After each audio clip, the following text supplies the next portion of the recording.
Buenas tardes, buenas noches, amados hermanos. Dios les bendiga grande y poderosamente. Continuamos con libro de Génesis con nuestro hermano Roberto Miranda. Bueno, vamos a hacer un resumen de la clase pasada. Así que abre tu Biblia, por favor, en el libro de Génesis, capítulo 31, versículos 22 hasta fin del capítulo 31. Así que empezamos a leer. Dice la palabra de Dios.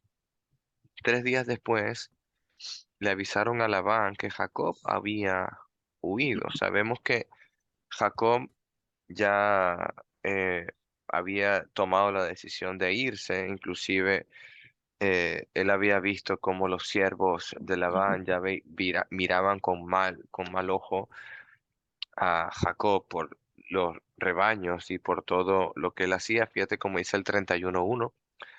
31:1 dice, entonces Jacob se enteró de que los hijos de Labán se quejaban de él y decía, Jacob robó todo lo que nuestro padre logró, toda su riqueza a costa de nuestro padre. Y sabemos que eso es totalmente falso, ya que esto había ocurrido gracias a la bendición de Dios. Inclusive Labán lo dice, diciendo que por la mano de Dios y porque él estaba con Dios, Jacob, él había prosperado de esa forma. Y bueno, seguimos leyendo en el versículo 23, 31-23. Entonces él reunió a un grupo de parientes y emprendió la búsqueda. Alcanzó a Jacob 7 días después en la zona de la montaña de Galat. Pero la noche anterior, Dios le había aparecido a Labán en arameo un sueño y le había dicho, te advierto que dejes en paz a Jacob. Como dice Reina Valera, guárdate que no hables de Jacob descomedidamente. O sea, ten cuidado de no hablar mal de Jacob, ten cuidado de no hacerle daño a Jacob. O sea, Dios está advirtiendo a Labán acerca de esto. Y me llama mucho la atención de que Dios se dirige a Labán en sueño, Dios se dirige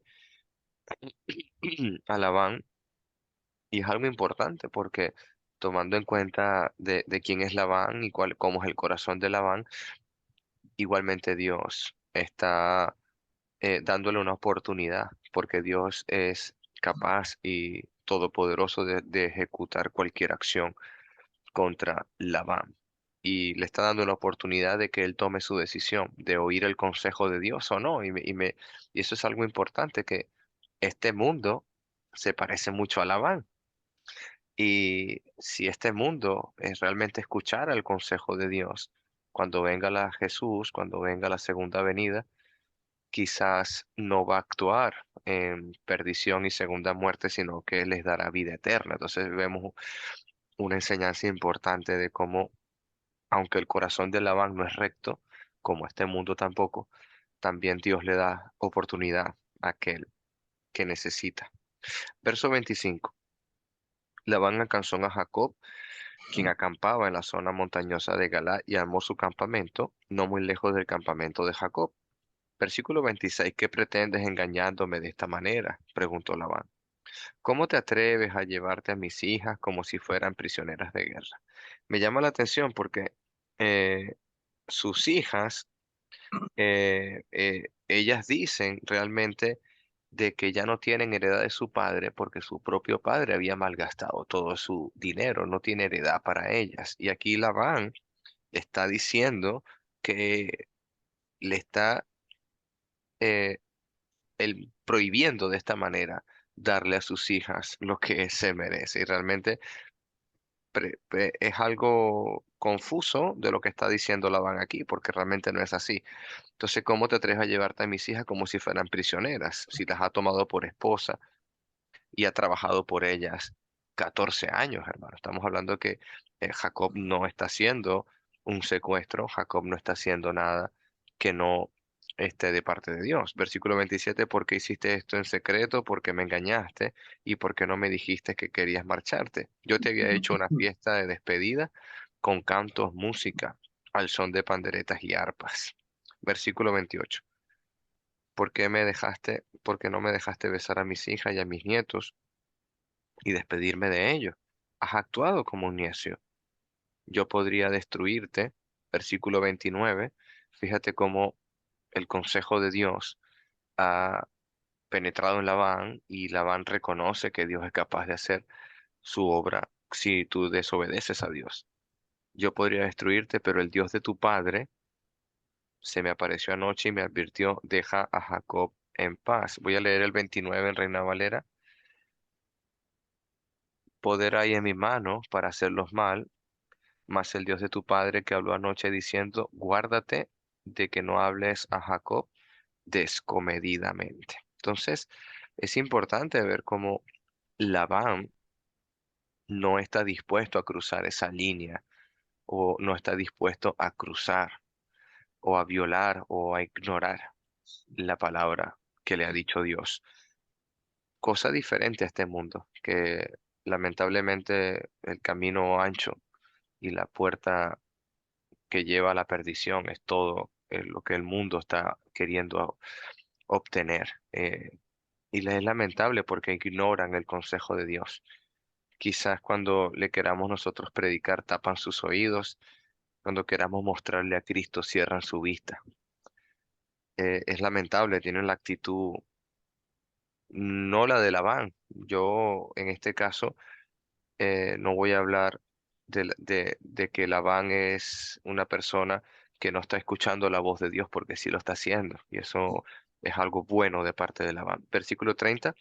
Puedo entender que sientas que debes irte y anhelas intensamente la casa de tu padre. ¿Por qué me robaste a mis dioses? Entonces aquí hay un problema. Y es que Jacob no sabe que su esposa había tomado los dioses de su padre. Clases han pasadas hablábamos de por qué quizás había ocurrido esto, quizás por tema de herencia, porque valían dinero, me acuerdo que te comentaba mi hermano Pedro, o quizás porque era una tradición, era algo que habían visto en sus padres, pero eh, luego cuando Jacob va a salir y va a edificar altar a Dios en Betel, él manda a limpiar su hogar, él manda a restablecerlo. Bueno, seguimos leyendo, 31. Me aseguré de irme porque tuve miedo, contestó Jacob. Pensé que me quitarías a tus hijas por la fuerza. Ahora, ¿por qué Jacob piensa así? Jacob ha trabajado 20 años con Labán, le ha cambiado el sueldo 20 veces y cuando le pidió a Raquel que sea su esposa, él dijo sí y en la noche de la boda le dio a Lea. Entonces hay razones para pensar así de Labán. Versículo 32. Ahora en cambio, perdón, ahora en cuanto a tus dioses, si puedes encontrarlos, que muera la persona que los ha tomado. Increíble cómo Jacob está decidido a que Dios ejecute ese acto de robo y es su propia esposa. Si encuentras alguna cosa que te pertenezca, identifícala delante de estos parientes y nosotros, y yo te la devolveré. Pero Jacob no sabía que Raquel había tomado los ídolos de su familia. Versículo 33, Labán fue a buscar primero a la carpa de Jacob, luego entró a la casa de Lea. Después buscó las carpas donde estaban las esposas esclavas, pero no encontró nada. Y por último fue la carpa de Raquel. Pero Raquel había tomado los ídolos y lo había escondido en una montura de camello y se sentaba encima de ellas. Y cuando Labán terminó de buscar en cada rincón de la carpa sin encontrarlos, ella le dijo a su padre que le perdonara porque no se había levantado, es que está en el periodo menstrual, dice la costumbre de las mujeres, como dice Reina Valera. Entonces, em, me llama la atención la actitud de Raquel, porque Raquel está mintiendo, Raquel está encubriendo algo de valor de la familia, aunque son dioses paganos, y eso Jehová, Dios uno es, como dice más adelante con la llegada de la ley y los mandamientos con Moisés, pero en este momento no sé, seguramente mi hermano Roberto o Agustín o alguien puede explicar si quizás ya había algún mandato u ordenanza en el tiempo de Jacob que Dios condenase a cualquier otro Dios. Yo pienso que la palabra de Dios siempre ha sido clara. Nosotros tenemos toda la inspiración divina y concluimos rápidamente que está mal. Pero analizando el corazón de Raquel, lo está haciendo de una forma de herencia familiar, lo está haciendo de una forma de tradición familiar. Y realmente ya más adelante Jacob lo juzga y dice que quitaos los dioses de en medio y subamos a Betel y adoremos a Dios y elevaremos un altar a Dios. Entonces, seguimos leyendo. Dice el versículo, me quedé en el 36. Entonces Jacob se enojó mucho y desafió a Labán. ¿Cuál es mi delito? Preguntó él. ¿Qué mal he hecho para que me persigas como si fuera un criminal? Has registrado todas mis pertenencias. Muéstrame ahora lo que hayas encontrado que sea tuyo. Ponlo aquí delante de nosotros a la vista de nuestros parientes para que todos lo vean y que ellos juzguen entre nosotros. Aquí viene la explicación de por qué Jacob está tan seguro de lo que está diciendo y por qué él tiene un corazón transparente, noble, delante de Labán y delante de Dios primeramente. 38. Durante 20 años he estado contigo, cuidando tus rebaños, en todo tiempo tus ovejas, tus cabras nunca abortaron. En todos estos años nunca tomé ni un solo carnero tuyo para comérmelo. Increíble cómo este siervo Jacob es honesto. Este siervo Jacob, pudiendo haber hecho el mal a los rebaños de Labán, no lo hizo. Siempre teniendo temor a Dios, siempre teniendo un corazón recto. Y versículo 39, si alguno de ellos era atacado por animales salvajes y moría, yo nunca te mostraba el cadáver ni te pedía que me lo descontaras de tu rebaño. No, yo mismo me hacía cargo de la pérdida. Tú me hacías pagar por cada animal de rebaño, ya fuera a plena luz del día o en la oscuridad de la noche. Eh, es bueno aprender, es bueno resaltar cuando estamos en nuestros trabajos seculares. Yo particularmente soy electricista, por ejemplo, y tengo autoridad y tengo cómo engañar y tengo facilidades de malversación de fondos, pero está Dios por medio, está Dios viendo, está Dios observando. Y sé que cualquiera que trabaje con materiales, mercancías o administración de empresas o todo esto que en nuestros día a día es común, tengamos cuidado porque eh, más que el jefe cercano terrenal, tenemos un jefe sobre todos los jefes, que es nuestro Dios y Padre Celestial, y tenemos que andar con temor y reverencia, no para que seamos alabados por los hombres, sino para ser alabados por Dios y ser tomados justos por Dios, porque Dios intercede, Dios nos ayudará en toda dificultad, así como le llamó a capítulo a Labán, ten cuidado de Jacob. Qué bonito, ¿eh? Cuando uno actúa con un corazón noble, Dios siempre estará a nuestro lado, sean circunstancias buenas o malas. Es preferible tener a Dios de nuestro lado. Verso 40. Trabajé para ti bajo un sol sofocante de calor, de día, con frío de la noche, sin dormir.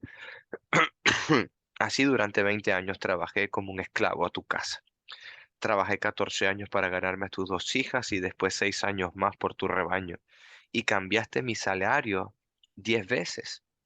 En realidad, si el Dios de mi padre no hubiera estado de mi parte, el Dios de Abraham y el temible Dios de Isaac, tú me habrías despedido con las manos vacías, pero Dios ha visto tu abuso y mi arduo trabajo. Por eso se te apareció anoche y te reprendió. Qué palabras tan fuertes, qué palabras tan que exhortan el corazón de Labán. Unas palabras serias. No estamos hablando aquí que es una conversación en un tono amigable. Estamos hablando que Labán está siendo exhortado y Jacob está con mano y voz. eh, es como dice la palabra, o sea, lo está diciendo seriamente. Entonces, el 43, ya últimos párrafos, dice eh, y que hacen un pequeño tratado, como dice la palabra aquí. Reina Valera emplea otra palabra que la voy a buscar ahora mismo. Hacen un pacto. Dice la palabra, entonces Labán re- respondió a Jacob, esas mujeres son mis hijas, esos niños son mis nietos y esos rebaños son mis rebaños. De hecho, todo lo que ves es mío. Pero, ¿qué puedo hacer ahora respecto a mis hijas y a mis nietos? O sea, como el corazón quizás a veces no te deja ver más allá de las palabras que te está diciendo un siervo de Dios. Verso 44, así que hagamos pacto tú y yo, y en ese pacto será un testimonio de nuestro compromiso. Entonces Jacob tomó una piedra y la erigió como columna conmemorativa y dijo a los miembros de su familia recojan algunas piedras. Entonces ellos las juntaron las piedras y las apilaron. Luego Jacob y Labán se juntó al montículo de piedras y compartieron una comida para celebrar el pacto. Vamos a ver con cuál es el fin. Con el fin de conmemorar el suceso, y Labán llamó a aquel lugar Jegar de Seruta, que significa montículo testimonio en arameo, y Jacob lo llamó Galat, que significa montículo de testimonio en hebreo. Entonces Labán declaró, este montículo de piedras quedará como testimonio para recordarnos el pacto que hemos hecho hoy. Esto explica por qué este lugar fue llamado Galar, montículo de testimonio, pero también se llamó Mixpa, que significa torre de vigilancia. Pues Labán dijo, aquí viene, hermanitos, esto es importante, que el Señor nos vigile a los dos para cerciorarse de que guardemos este pacto cuando estemos lejos del uno del otro. Mira las condiciones de este pacto. Versículo 50. Si tú maltratas a mis hijas o te casas con otras mujeres, Dios lo verá, aunque nadie más lo vea. Él es el testigo de este pacto entre nosotros. Mira este montículo de piedras, continuó Labán, y mira esta columna conmemorativa que he levantado entre nosotros. Están entre tú y yo como testigo de nuestros votos, y yo nunca cruzaré este montículo de piedras para hacerte daño, y tú nunca debes cruzar estas piedras o esta columna conmemorativa para hacerme daño. Invoco al Dios de nuestros antepasados, Dios de Dios de tu abuelo Abraham, Dios de mi abuelo Nacor, para que sea juez entre nosotros. Entonces Jacob juró delante del temible Dios su padre Isaac respetar la línea fronteriza, y luego Jacob ofreció sacrificio a Dios allí en el monte e invitó a todos a un banquete para celebrar el pacto. Después de comer, pasaron la noche en el monte, y Labán se levantó temprano en la mañana siguiente, besó a sus nietos, a sus hijas, las bendijo y después se marchó y regresó a su casa. Entonces, aquí, para ya finalizar el resumen, concluir, em, es importante el tema del pacto, es importante el compromiso, es importante eh, eh, poner a Dios delante, sobre todo con nuestros matrimonios. Me acuerdo cuando yo me casé, el testigo que estaba ahí principalmente, aparte de que me casó Agustín ese día, eh, fue el ministro que ofició la ceremonia, pero estaba Dios presente. O sea, Dios es mi primer testigo. Yo tengo que acordarme los votos que hice a mi esposa para cuidarla, honrarla, respetarla y hasta la muerte o cualquier otro motivo de muerte que nos pueda separar. Y ese caso me gusta porque Labán y Jacob están tomando a la familia muy en serio, y el respeto a sus hijas, el respeto a la familia realmente, y es muy importante, y me llama la atención porque luego Jesús, nuestro Señor, más adelante habla del matrimonio como lo que unió el hombre no lo puede separar, lo que unió Dios no lo puede separar el hombre, que lo vimos también en Génesis cuando ese primer profeta, como decía Roberto, no decía y hablaba acerca de eso. Y podemos hablar mucho acerca de los pactos. Y el pacto creo que más hermoso que tenemos nosotros, el pacto en la sangre con nuestro Señor Jesús. Tenemos un pacto que nos ha redimido de nuestros pecados. Ese es el pago. Nuestro pago era la muerte. Y aquí hay un pacto que simboliza el no cruzar una línea fronteriza. Y yo imagino esa línea como volver al pecado. Yo imagino esa línea como volver atrás. El viejo hombre está ahí. En cualquier momento, si yo quiero, puedo cruzar esa línea. Y aunque no me vea ninguno de esta sala, pero me está viendo Dios. O sea, realmente yo me puedo comportar delante de ustedes muy bien, y al apagar la cámara quizás hago cosas que no están bien, pero siempre Dios está viendo. Por eso es importante el temor de Jacob que nos enseña, el oído de Labán que también nos ha enseñado a prestar atención a la voz de Dios. También eso nos ha enseñado y que Dios es un Dios de pacto. Hasta aquí lo dejo, hermanito Roberto. Me perdona tanto tiempo de resumen. Al Comentario. contrario, hermano, sígale, sígale. Está haciendo muy bien. ¿Algún comentario sobre el discurso de Manuel Alejandro Castellaín Freites?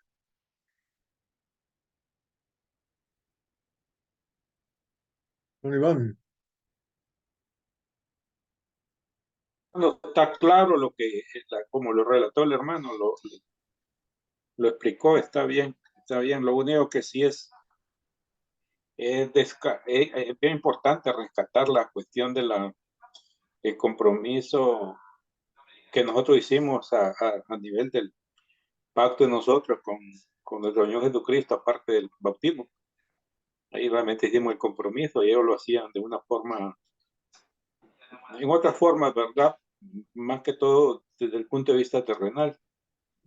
Y nosotros lo hacemos en esa parte espiritual, incluso ahí está la misma circuncisión que practicó Abraham, entonces ese se sigue esa línea, ¿verdad?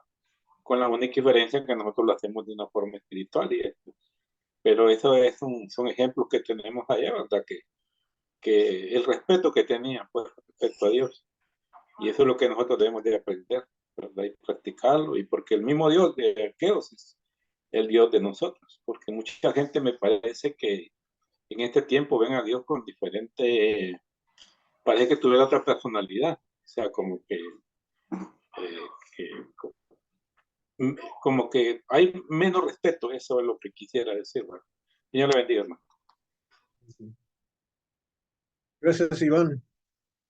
Yo sí tengo dos comentarios nada más rapiditos y no tienen mucho que ver con lo que estamos viendo, pero sí tienen que ver hasta cierto punto.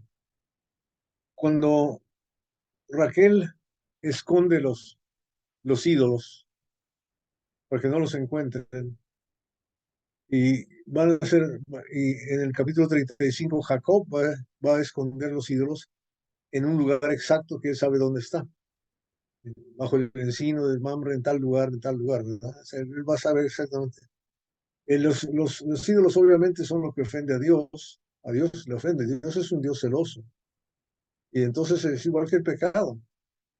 Tenemos ese problema nosotros, que nos gusta, cuando decimos que ya no vamos a pecar en hacer algo, lo escondemos, pero sabemos exactamente dónde lo guardamos para poder encontrarlo. No hacemos lo que debemos de hacer, que es lo que dice la palabra de Dios en Romanos capítulo 6, porque habéis muerto al pecado, ¿verdad? Si hemos muerto al pecado, no debemos acordarnos dónde lo dejamos, ¿verdad? Y también en Filipenses dice, olvidando lo que queda atrás, ¿verdad?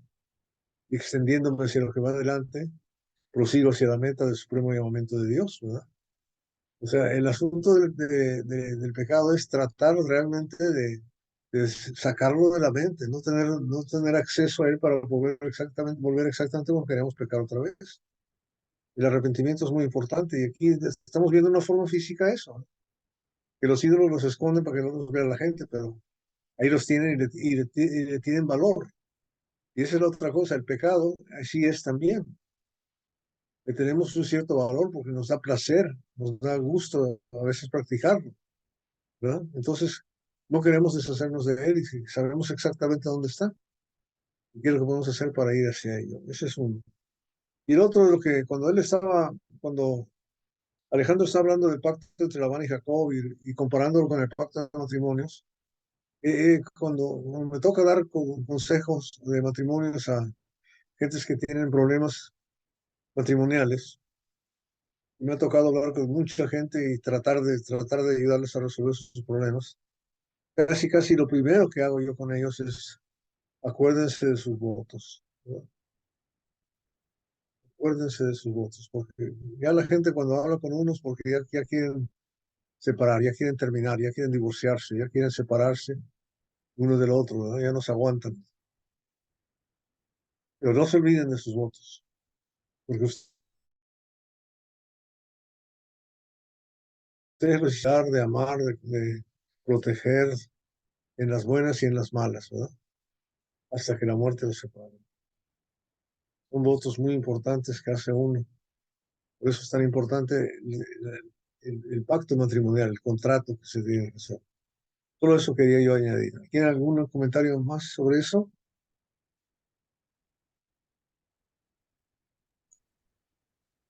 Voy a contar hasta 3. 1, 4. A ver, hermana Nelly. No, yo más que un comentario tengo una inquietud o una pregunta a ustedes los maestros, que Raquel, a pesar de que lo conoció, vivió con Jacob 20 años, 13 años convivieron ya, de lo que él sirvió los primeros 7 años. ¿Por qué en ese tiempo no hablaron sobre el temor de Dios? Porque él era un hombre temeroso de Dios y no le explicó a su esposa sobre los ídolos y sobre eso, y ella no hubiese hurtado los ídolos de su padre. Esa inquietud tengo. Buen punto. La importancia de evangelizar, ¿no? La importancia de evangelizar.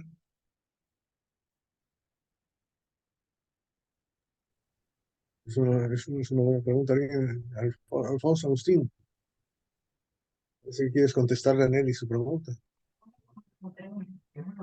Bueno, es una buena pregunta, como usted dice. Yo me imagino que ella se crió en casa de su padre, porque a pesar de que ella estaba casada con Jacob, eh, ella vivía en casa de su padre, pues eran las costumbres que se practicaban en el hogar. Ahora, claro, el padre, como usted dice, el esposo, el que tenía autoridad sobre ella en ese momento, porque ya era su esposo, pues Jacob. Lo lógico es que él le hablara sobre el Dios, porque su padre siempre identificaba, o Labán identificaba al Dios verdadero como el Dios del padre de Jacob, pero no como su propio Dios. O sea que para él ese no era su Dios, pues. Su Dios eran los ídolos que él tenía, que fue la preocupación que él tenía cuando se desaparecieron de su casa. Pero imagino que las costumbres, las tradiciones del hogar, no sé, amor, son fuertes en ese momento. Y a pesar de que ella a lo mejor creía en el Dios verdadero, seguía aferrada todavía a los dioses o a los ídolos de su padre. Puede ser eso lo que estuviera sucediendo, ¿verdad? Que la Biblia no nos dice si él le habló o no le habló del Dios verdadero, pero yo imagino que sí.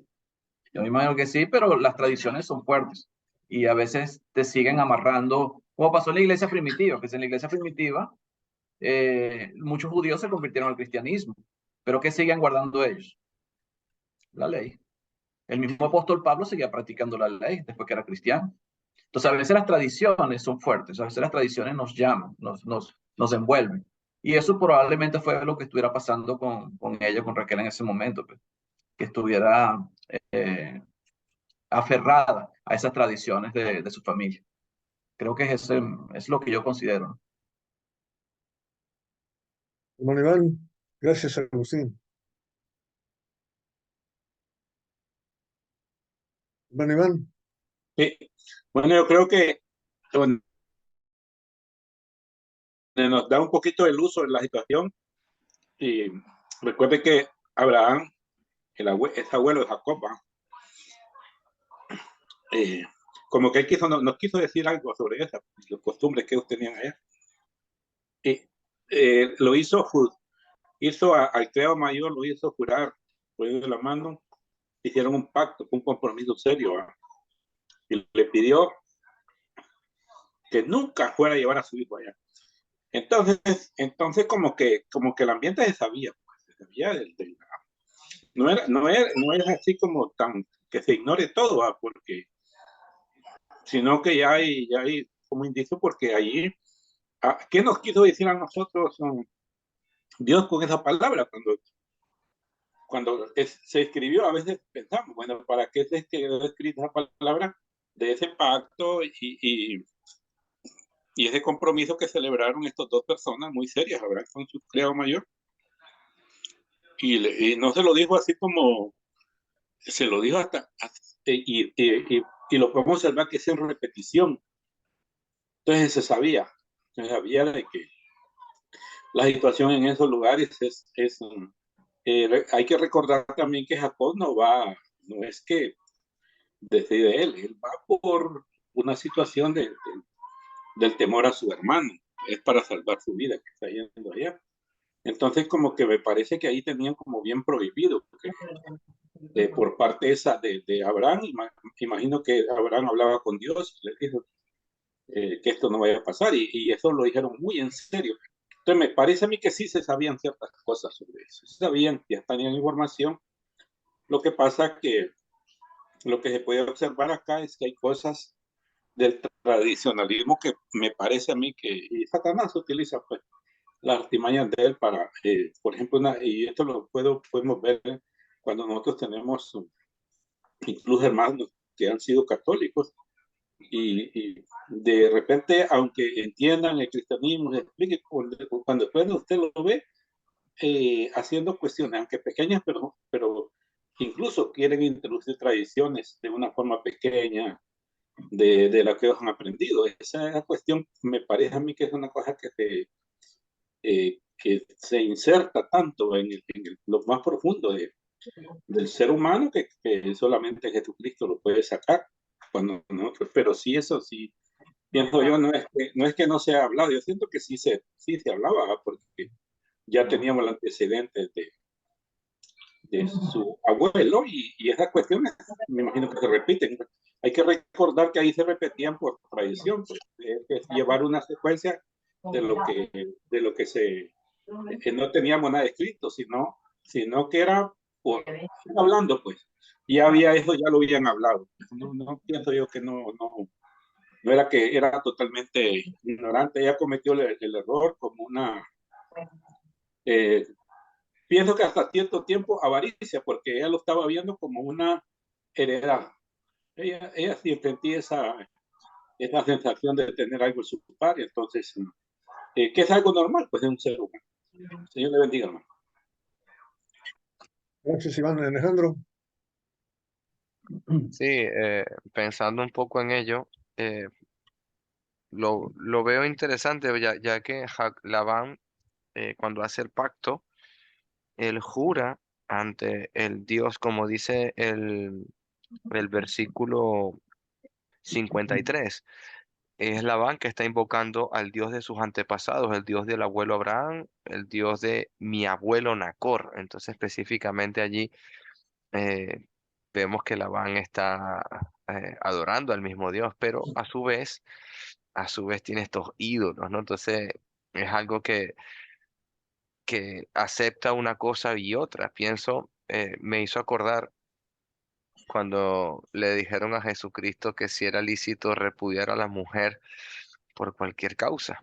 Y Jesucristo respondió de otra forma, pues él no se parcializó a la multitud. Pero aquí Labán veo que está hacia los dos sitios y eso es como estar tibio, está entre dos aguas, por decirlo así. Y otra cosa que vi con respecto al pacto en el libro de Malaquías capítulo 2 que Dios no acepta la oración cuando rompemos el pacto. Malaquías 2:14 dice, claman porque el Señor no acepta mi oración. Les diré por qué. Porque el Señor fue testigo de los votos que tú y tu esposa hicieron cuando eran jóvenes, pero tú la has sido infiel, aunque ella siguió siendo tu compañera, fiel, la esposa con que hiciste los votos matrimoniales. Yo no aceptaré más tu ofrenda. Me llama la atención eso de libro de Malaquías capítulo 2, cómo rompieron el pacto. Gracias, Alejandro. Agustín. Okay, yo me acordé de Éxodo, cuando el pueblo de Israel salió de Egipto, en el capítulo 32. Fíjense, cuando Moisés sube al monte a buscar las tablas, que tarda mucho, el pueblo le pide a Aarón que le hagan dioses que vayan delante de ellos. ¿Vale? El versículo 1 del capítulo 32.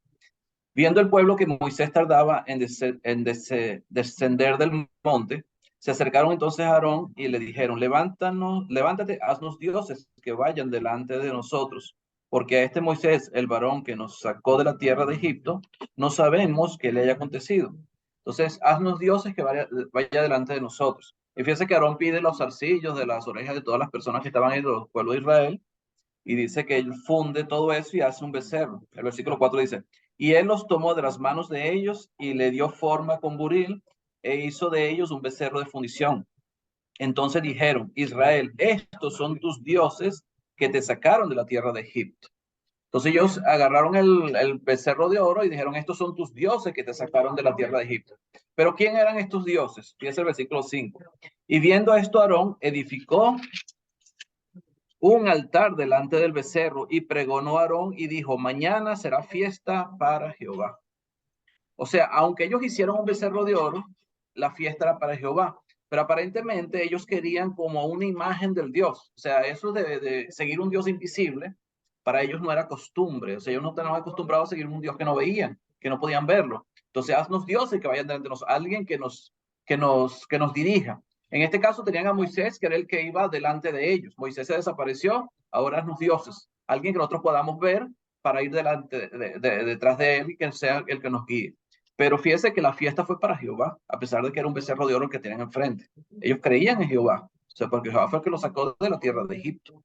Entonces yo creo que lo que estaba sucediendo en la casa de Jacob con sus esposas, o con su esposa en este caso, era más o menos parecido. Tenían la costumbre de tener los dioses presentes, o sea, ídolos que ellos pudieran adorar, como sucede hoy en día con muchas denominaciones, o bueno, en este caso la Iglesia Católica, que necesita tener dioses, o sea, ídolos a quien adorar, presentes, no invisibles, no que tú te sientes en una sala y no estés viendo a nadie, estés adorando a un Dios que no estás viendo. Entonces, aparentemente, eso era una costumbre que ellos tenían y que Raquel en este caso la seguía, pues. O como decía la hermana Elizabeth, ella lo consideraba como su propiedad y quería que esos dioses los acompañaran en el viaje que iban a hacer de regreso a su casa, pues, la casa de Jacob, pienso yo. Y gracias, Agustín. No, y sí, no hay duda de que el ser humano prefiere ver antes que creer, ¿verdad? Tomás el Dídimo, después de estar 3 años y medio con Jesús, ¿verdad? Hasta no ver, no creer. Tengo que meter mis dedos en sus llagas y mi mano en su costado, y si no, no creo. Bienaventurados que no vieron ni creyeron. Para nosotros aparentemente es más fácil verlo, creer en algo que nunca hemos visto, ¿verdad? Pero para ellos era casi imposible, si no es. La tradición era esa y sigue siendo la tradición. Bien. ¿Algún otro comentario más o ya podemos empezar la lección? Empezamos entonces, capítulo 32, del 1 al 5, por favor. Leo, Vean.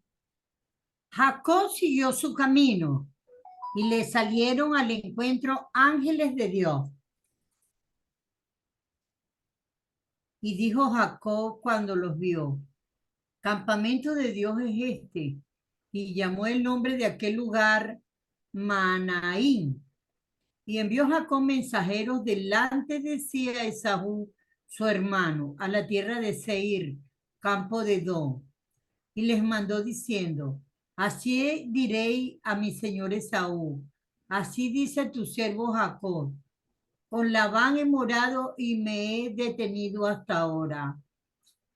Y tengo vacas, asnos, ovejas y siervos y siervas, y envío a decirlo a mi señor, para hallar gracia en tus ojos. Amén. Ok. Jacob sigue su camino, ya está de este lado de la tierra de Canaán, ya cerca, ¿verdad? Y entonces se detiene porque unos ángeles le hablan, establece un campamento ahí y decide mandar en mensajeros a Esaú para, él quiere que Esaú no le ataque, ¿verdad? ¿Y qué es lo que, fíjense, cómo cree la gente? Y eso es como pensamos nosotros. Para que piensen bien de mí, ¿verdad? Yo tengo que tener muchas cosas, tengo que ser rico. Si soy rico, si tengo muchas posesiones, si me visto muy bien, si soy muy guapo, todas las cosas materiales me van a querer. Esa es la creencia que tiene la gente en este mundo, ¿verdad? Que me van a respetar, me van a amar, me van a seguir. Y ese no es el plan de Dios, pero eso es lo que él cree. Entonces él dice, yo sé cómo voy a apaciguar a Esaú, mi hermano. Le voy a decir que soy rico, que tengo todas estas posesiones, tengo ganado, tengo siervos, siervas, me ha ido muy bien. Y con eso Él me va a recibir bien, porque me va a respetar porque estoy bien. Fíjense la mentalidad, ¿ok? La mentalidad de Jacob en este momento. Pero ¿qué pasó? ¿Qué dice el versículo 6? Y y los mensajeros volvieron a Jacob, diciendo, vinimos a tu hermano Esaú, y él también viene a recibirte, y 400 hombres con él. Ah, ¿verdad? O sea, viene a recibirte, pero con un ejército. Viene a recibirte para matarte. O sea, ¿funcionó el plan de Jacob? No funcionó. Y muchas veces nosotros pensamos, ay, si tuviéramos un edificio bonito como los otros, ¿verdad? Que tuvimos con vidrios de esos de colores, con grandes torres, que se viera muy bonito, con imágenes de oro por todos lados, la gente vendría y se llenaría el lugar. Pensamos, si fuera bonito, pero nosotros no tenemos eso. Una vez en uno de los lugares donde yo predicaba en la frontera aquí de México con Estados Unidos, vino una señora que yo creo que venía de la católica, y lo primero que nos preguntó ¿es parte de su religión hacer edificios feos? Esa fue la primera impresión que ella tuvo. Es parte de la religión de ustedes hacer edificios feos, feos, porque donde ella iba eran muy bonitos, ¿verdad? Aparentemente. Entonces, oigan bien, mucha gente piensa de esa manera. Si yo tengo dinero, si yo invito, ¿verdad? Tengo una casa bien bonita y el carro bien bonito, la gente se me va a pegar, se va a pegar. Pero eso no es lo que está buscando Dios para reconciliarnos. Pero ese es el plan. Y entonces no funcionó, ¿verdad? No funcionó. ¿De acuerdo? ¿Cuál fue la reacción de Jacob? Versículos 7 al 8. Y entonces Jacob tuvo gran temor y se angustió y distribuyó el pueblo que tenía consigo, y las ovejas y las vacas y los camellos y 2 campamentos. Y dijo, si viene Esaú contra un campamento y lo ataca, el otro campamento escapará. ¿Hasta dónde quedó desesperado este joven? Este Jacob estaba dispuesto ya a perder la mitad de su familia, de sus siervos, de su propia familia, de su ganado, de todo lo que tenía, con tal de salvarse el pellejo. Estaba dispuesto a hacer eso, estaba desesperado. Esa fue la primera reacción. Y generalmente es lo que pasa. Cuando alguien nos va a atacar, lo primero que nos viene es pánico, miedo. Y es como, ¿cómo reaccionó un ser humano? Pero gracias a Dios que sabemos por los relatos anteriores que Jacob tenía fe, algo de fe. Y se le ocurrió hacer algo que solamente una persona que tiene fe en Dios haría, que es orarle a Dios, pedirle a Dios. Vamos a ver la oración de él del 9 al 12. Y dijo Jacob, Dios de mi padre Abraham y Dios de mi padre Isaac, Jehová, que me dijiste, vuelve a tu tierra y a tu parentela y yo te haré bien. Menor soy que todas las misericordias y que toda la verdad que has usado para con tu siervo, pues con mi callado pasé este Jordán y ahora estoy sobre 2 campamentos. Líbrame ahora de la mano de mi hermano, de la mano de Saúl, porque le temo. No venga acaso y me hiera la madre con los hijos. Y tú has dicho, yo te haré bien y tu descendencia será como la arena del mar, que no se puede contar por la multitud. Ok, fíjese, hizo una lección solita, ¿no? La oración de Jacob. ¿Qué es lo primero que Jacob hace en esa oración? ¿Qué es lo primero que hace?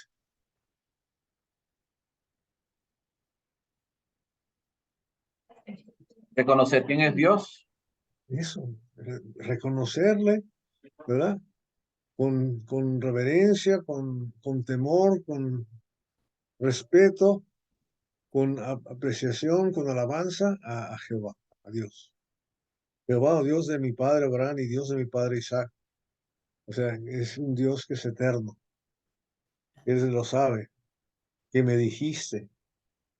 O sea, que él se acuerda de la comunicación de Dios hacia él. de Dios hacia él. ¿Cuál es la comunicación de Dios hacia nosotros hoy? La palabra de Dios. Tengamos eso en cuenta, ¿no? O sea que vemos, ¿cuánto me ha hablado Dios? Es un chorro, es mucho, ¿verdad? O sea, tú eres el Dios de todo, de mis padres, de mis abuelos, mis tatarabuelos, de todo el mundo. Tú eres el Dios de la humanidad. Tú eres el Dios de esta creación. Tú eres el Dios de ser esto. Y lo hace y le dice lo que es. Y cuando Él se convierta, se compara con Él, ¿qué dice? Indigno soy de toda misericordia y de toda la fidelidad que has mostrado a tu siervo. O sea, que no merezco lo que has hecho por mí. A humillarse delante de Dios.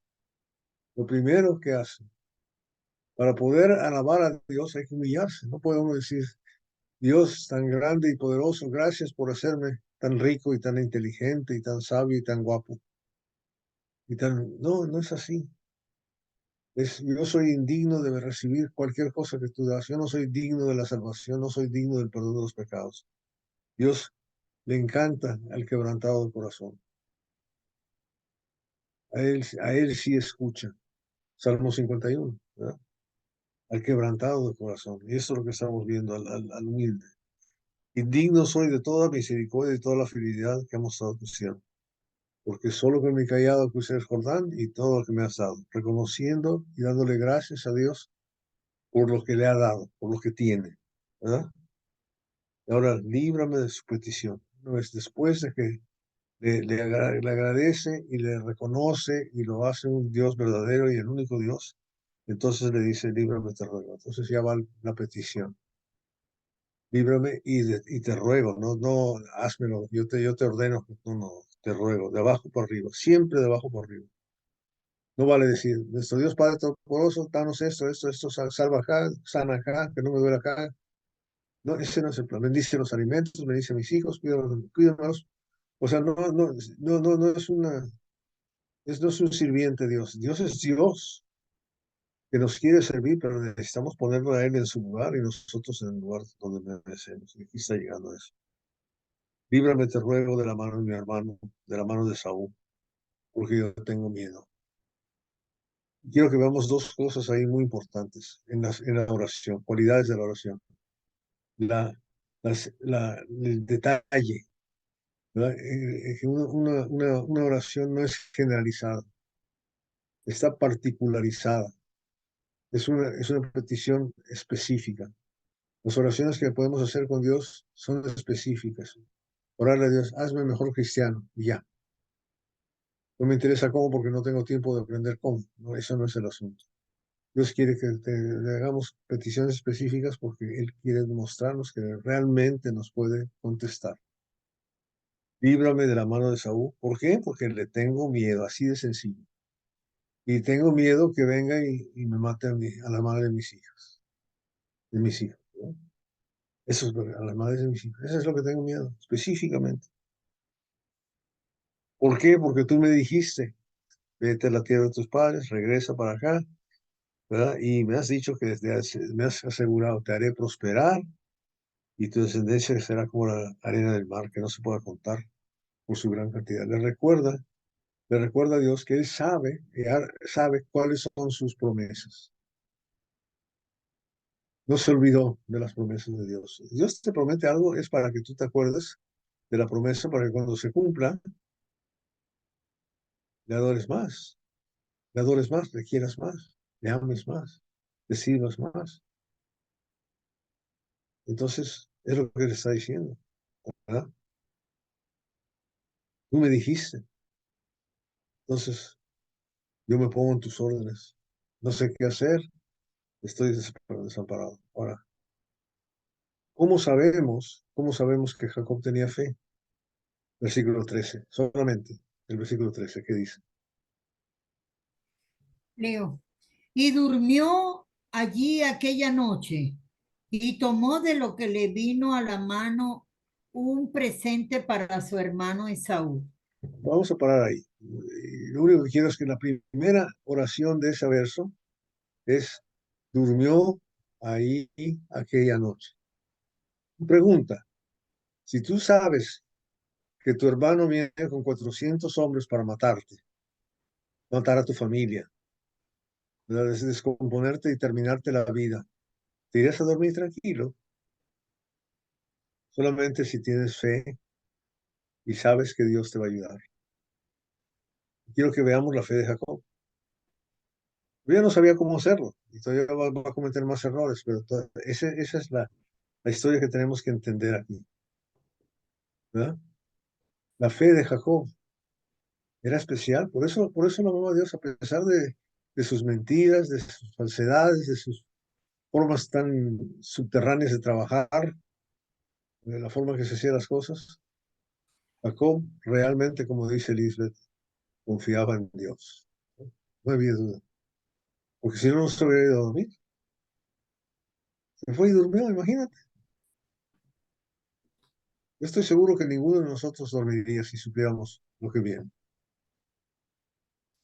Nos quedaríamos con los ojos pelados, como dicen en México, abiertos, con miedo, esperando a ver por dónde va a entrar el cuchillazo, el arpón o el balazo, o lo que sea. ¿Ok? Ahora sí, lea el resto del versículo 13 hasta el 21. Leo. Ya va que me extravió.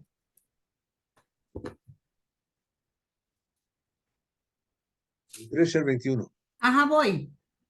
Y durmió allí aquella noche y tomó de lo que vino a la mano un presente para su hermano Esaú, 200 cabras y 20 machos cabríos, 200 ovejas y 20 carneros, 30 camellas paridas con sus crías, 40 vacas y 10 novillos, 20 asnas y 10 borricos, y los entregó a sus siervos, cada manada de por sí, y dijo a sus siervos: pasad delante de mí y poned espacio entre manada y manada.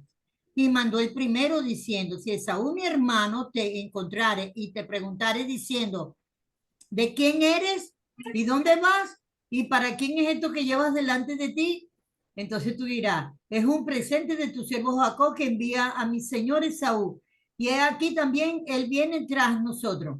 Mandó también al segundo y al tercero y a todos los que iban tras aquella manada diciendo: conforme a esto hablaré a Esaú cuando le hallaréis. Y diréis también: he aquí tu siervo Jacob viene tras nosotros, porque dijo: apaciguaré su ira con el presente que va delante de mí, y después veré su rostro, quizás le seré acepto. Pasó pues el presente delante de él, y él durmió aquella noche en el campamento.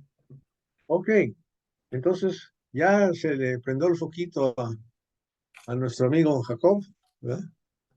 Descendió la bombilla aquí, la idea, ya sé lo que voy a hacer. No le voy a decir que soy rico, le voy a empezar a dar regalos, porque con los regalos me lo ganaré, ¿verdad? Como cuando estamos enamorando de la novia, le voy a llevar unas rosas, aunque las compro en Ecuador y Colombia no son baratas, porque sí, aquí en Estados Unidos están muy caras.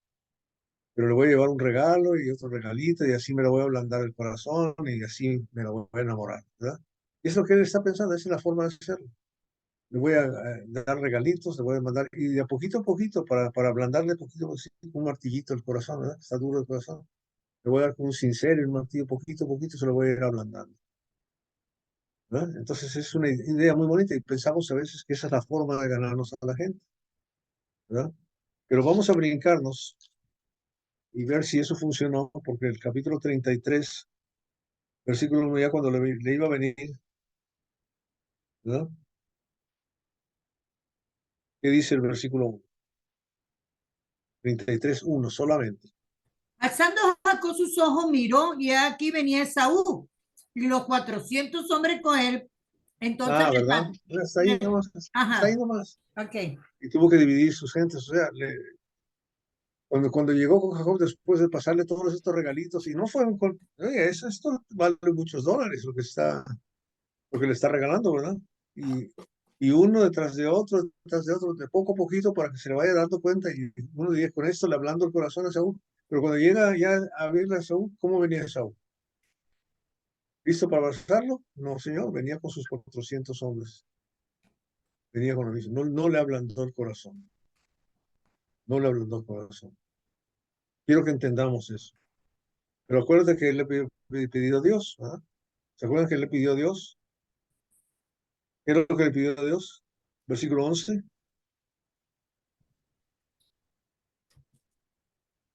¿Qué dice? Líbrame ahora de la mano de mi hermano, de la mano de Saúl, porque le temo. No venga acaso y me hiera la madre con los hijos. Ok, ahora vamos a ver. Él tiene confianza que Jesús le va a contestar. Se le prendió el foquito y le dio una gran cantidad de regalos de su propia riqueza. Imagínate todo lo que le está dando de su propia riqueza. ¿Cuántas cabezas tendría él para poder regalar tanto animal? De un lado, ¿ok? Entonces se durmió otra vez. Y cuando llegamos al 21, se durmió Jacob otra vez, tranquilo, de que ya había pasado todo, pero se va a dar el susto de su vida cuando llega a verle a Esaú cara a cara y lo vea todavía con sus hombres ahí, dispuestos a matarlo, ¿no? Pero algo pasó específicamente, algo pasó del 22 al final del capítulo, ¿verdad? ¿Qué es lo que sucedió ahí? Vamos a leer.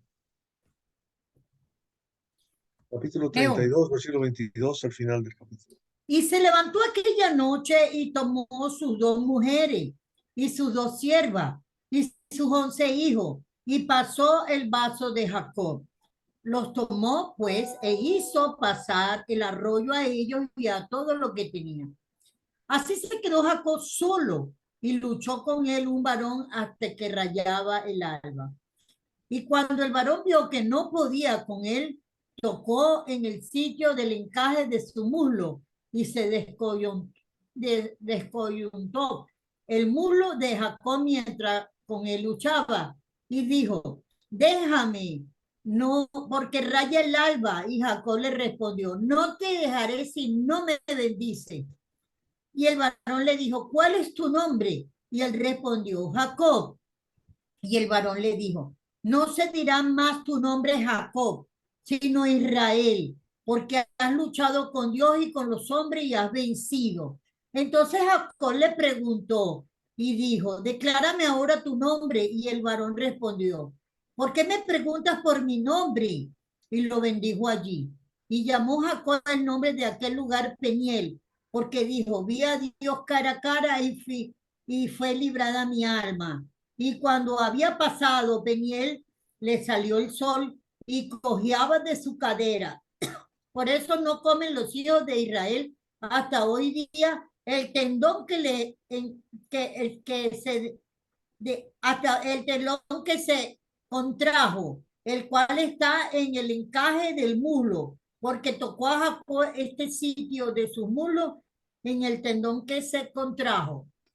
Ok, entonces sucedió, se fue a dormir, y no se despertó, movió a su gente hacia adelante, se regresó otra vez al otro lado del vado y se encontró con un señor ahí y empieza a luchar y el señor quiere parar de luchar porque no podía prevalecer contra Jacob aparentemente, ¿verdad? Y entonces le toca la coyuntura de su muslo a Jacob y Jacob empieza a cojear. Y le dijo, suéltame, porque raya el alba. Y Jacob le dice, no te soltaré hasta que no me bendigas. ¿Con quién estaba luchando él? Para que le pidiera a esa persona que ella fuera la que le bendijera a él. Esa persona, ese señor que estaba peleando con él, lo bendijera a él. No te soltaré si no me bendices, le dice. Estaba buscando una bendición. ¿Cómo te llamas? Le preguntó el hombre. Y él contestó Jacob. Y el hombre le dijo, tu nombre ya no será Jacob, sino Israel. ¿Quién pone los nombres a quién? ¿Quién le Dios. puso a Simón Pedro? ¿Quién le puso a Saulo Pablo? ¿Quién llamó a Adán Adán? ¿Cómo se pensar, verdad? La figura que estamos viendo, un ser superior, ¿verdad? Una sombra quizá de Jesucristo, de Dios, pero es un ser superior, un ángel, quizá, está peleando con él, se da por vencido. ¿Por qué? Porque lo que quiere ganar Jacob es la bendición, no quiere ganarle una batalla y tumbarlo, quiere que lo bendiga. Oigan bien lo que le está pasando a Jacob. Dios le está contestando la pregunta. Y Jacob le dice, dime quién eres tú. Y él le contesta, ¿no? ¿Por qué preguntas por mi nombre? Y lo bendice ahí. ¿Y quién bendice? El mayor al menor, ¿verdad? Siempre. Siempre el mayor al menor. Qué maravilla, ¿verdad? Y lo dejó cojeando. Y ahí claramente dice, lo bendijo ahí. Y Jacob le puso a aquel lugar el nombre de Peniel, porque dijo, he visto a Dios cara a cara. Y ha sido preservada mi vida. ¿Con quién peleó? ¿Con quién peleó Jacob? Independientemente de que podemos discutir toda una eternidad, si era o no era Jesús, si era el Hijo de Dios, si era un ángel, si era Dios, en fin. Pero es una sombra definitiva del Cristo ahí que lo está ayudando. Y lo más importante es que cómo es que lo está ayudando, lo está dejando rengueando, lo está dejando menguado, lo está dejando que no puede caminar derecho, ¿no? Y él inmediatamente le da un nombre a ese lugar para honrarle a Dios, para honrarle a Dios. He peleado con Dios y le ganó porque le exigió la bendición y Dios lo bendijo, ¿verdad? Haciéndole que se quedara con ese muslo que no podía caminar bien, ojeando ahí, ¿no? El sol salía cuando Jacob cruzaba Peniel y cojeaba de su muslo, y luego por eso la gente todavía, los israelitas hasta ese momento no comen esa parte del cordero o de la vaca, lo que sea que están comiendo. Y vamos al 33:1, cuando Jacob alzó los ojos, vio que Saúl venía y 400 hombres con él. Entonces dividió a los niños entre Lea y Raquel y las dos siervas, y puso las siervas con sus hijos delante, a Lea con sus hijos después, y a Raquel con José en último lugar. Fíjense, fíjense ahora ya con la ayuda de Dios, cómo está haciendo para ablandarle el corazón a aquel hombre. ¿Cuál de los niños primero? Qué maravilla, ¿no? ¿Quieres matar a los niños? Ahí están. Ahí están, ahí te los van a mandar. Imagínate todos estos niños ahí caminando, ¿verdad? Imagínate ellos caminando ahí, tranquilos, sin ninguna defensa, y hacia un ejército que está con las lanzas y las espadas desenvainadas. Y después te dirá, ¿qué van a hacer esos hombres cuando vean a esos niños yéndose a él? ¿Qué van a hacer? Y aquellos caminando como si nada. Y entonces Jacob se les adelantó. Y una vez que estaban en camino ya, Jacob va y corre delante de ellos y se inclinó hasta el suelo 7 veces hasta que llegó cerca de su hermano. Vean el cuadro, vean el cuadro, la escena de un hombre ya 20 años más adulto, más viejo, ojeando, inclinándose hacia el suelo 7 veces, viniendo a ti, y es tu hermano. Que tú ahorita lo viste, que te dijo que estaba rico, que tenía mucho dinero, que te mandó puros regalos, que te sentiste, ¿quién es este que se atreve a hablar conmigo? Yo lo voy a matar igual, ¿verdad? Porque me quitó a mí todo esto y de repente llega ese hombre todo debilitado, cayéndose a pedazos.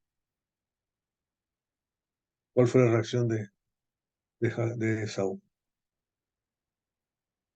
Versículo 4. Esaú corrió a su encuentro y lo abrazó y echándose sobre su cuello, lo besó y ambos lloraron. Ahora, quiero que piensen en esto. Cuando vamos a predicarle a alguien el Evangelio, ¿cómo se lo vamos a predicar? Mira, nosotros somos ricos, nosotros tenemos todo, nosotros tenemos la salvación, mira qué bien estamos nosotros, no nos pasa nada, somos tranquilos. O vamos a llegar, ¿qué es más humilde que como llegó Jacob a Esaú? ¿Qué les parece colgado en una cruz, en un madero, predicando desde ahí? ¿Cuál es más humilde? ¿Cuál es mejor herramienta para ablandar el corazón del duro de corazón? ¿Cuál valdrá la pena? ¿Qué herramienta tenemos nosotros para presentar? Podemos presentar a Jacob, ¿verdad? Podemos contarle esta historia de Jacob, el incrédulo para ablandarle el corazón. Pero ¿qué es más poderoso? ¿Este o el de Jesucristo en la cruz? Con razón, el apóstol Pablo dice que no se atreve a hablar de otra cosa sino de Cristo crucificado. 1 Corintios, capítulo 2, versículo 2. Cristo crucificado. De eso se trata, ¿no? Ya me pasé 20 minutos. Amén, hermanito. Quedamos entonces en el versículo 4, Roberto. Amén. Amén, hermano. ¿Algún otro comentario? ¿Algo más que añadir, hermanitos? Bueno, voy a parar aquí, hermanito. Entonces, vamos a pasar